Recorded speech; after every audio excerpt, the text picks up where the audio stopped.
Bashkimi Evropian është duke bërë përgatitje për fillimin e bisedimeve ndërmjet Kosovës dhe Serbisë, ndërsa edhe palët tashmë kanë caktuar kryesuesit e këtyre bisedimeve.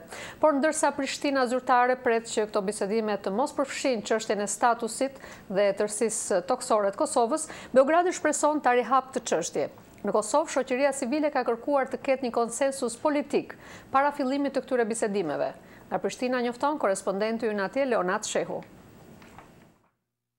Zyrtar të Bashkimit Evropian thonë se përgatitjet për fillimin e bisedimeve ndërmjet Kosovës dhe Serbisë janë në periudhë përfundimtare.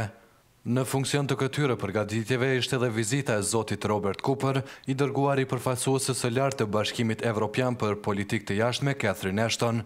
Gjatë vizitës së tij, e cila është zhvilluar larg syve të opinionit, zoti Cooper ka debatuar me të dyja palët për rrugët e zhvillimit të këtyre bisedimeve, të cilat nga autoritetet e Kosovës dhe ato ndërkombëtare thuhet se do të jenë për çështje të interesit të ndërsjellë. Ndërsa Beogradi shpreson të rihapë edhe çështjet politike dhe synon që nëpërmjet këtyre bisedimeve të arrijë, siç thuhet, një kompromis me të cilën do të jepë fund konfliktit historik ndërmjet serbëve dhe shqiptarëve. Kryeministri i Kosovës Hashim Thaçi emëroi zëvendës kryeministrin e tij Edita Tahirin udhëheqëse të delegacionit të Kosovës për dialogun për çështje praktike me Serbinë. Ai ka shprehur bindjen se këto bisedime nuk do të kenë të bëjnë me statusin e Kosovës dhe tërësinë e saj toksore.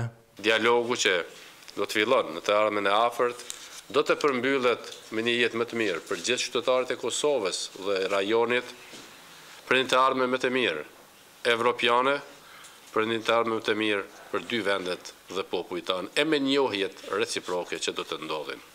Sot ndërkaq klubi për politikë të jashtme cilësoi të gabueshëm emërimin e udhëheqësit për bisedime pa e përfillur opozitën dhe parlamentin e Kosovës, me që, siç thuhet, ky i fundit është vendi ku do të duhet të diskutohet procesi para miratimit të tij. Ky klub mendon se procesi i bisedimeve me Serbinë duhet të jetë konsensual dhe të nënshtrohet verifikimin nga parlamenti i vendit. Kryetari i këtij të fundit, Jakub Krasniqi, ka deklaruar se është i gatshëm të hedhë në debat këtë çështje nëse një gjë e tillë kërkohet nga strukturat e parlamentit.